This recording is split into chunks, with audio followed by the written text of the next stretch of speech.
मुझे लगता है कि अगर देश में वन नेशन और वन इलेक्शन के नाते एक सिस्टम जो है वो अगर शुरू होता है तो ये भारतवासियों के लिए एक अच्छी बात है, क्योंकि आपने भी देखा होगा, हमने भी देखा है कि देखिए भारतवर्ष में विभिन्न प्रदेशों में कोई ना कोई इलेक्शन जो है वो रोज़मर्रा आ जाती है।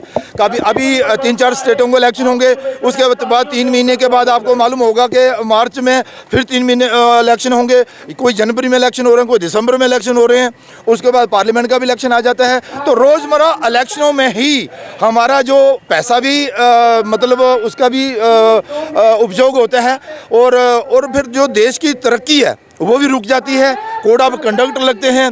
और इसके अलावा जो कर्मचारी इलेक्शनों में लगते हैं वो कर्मचारियों का दायित्व है, दूसरा दायित्व है देश के विकास में उन्होंने अपना योगदान देना है। वो सारे अपने कार्य छोड़कर इस इलेक्शन में लग जाते हैं तो समय की भी बर्बादी होती है। ये एक अच्छी बात है कि पैसा भी बचेगा और वो विकास पर लगेगा। जो विकास गति तेज़ गति के साथ आगे बढ़ रही है उसमें भी कोई परेशानी नहीं होगी।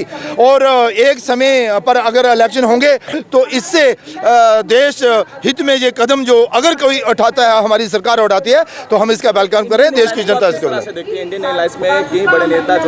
देखिए, अपोजिशन का काम है उनका, उन्होंने ये एक मानसिकता बना ली है कि सरकार का कोई भी अच्छा काम होगा ना उसका विरोध करेंगे, तो इसलिए वो उसका विरोध कर रहे हैं। अगर हम वन नेशन वन इलेक्शन के इस मुद्दे को लेकर नहीं आते, सपोज करो ये कमेटी नहीं बनाते, तो इनके अगर दिमाग में आ जाता तो ये शायद ये कहते कि भैया वन नेशन वन इलेक्शन क्यों नहीं करवाते। कोई भी सही कार्य होगा सरकार का उसका इन्होंने विरोध करना ही करना है। ये कोई देश हित में नहीं है, ये अपने स्वार्थ के लिए ही सारा कर रहे हैं, लेकिन देश हित में नहीं है। देश की जनता जानती है कि वन नेशन वन इलेक्शन अगर होती है तो वो देश हित में है। आप सबका बहुत बहुत धन्यवाद।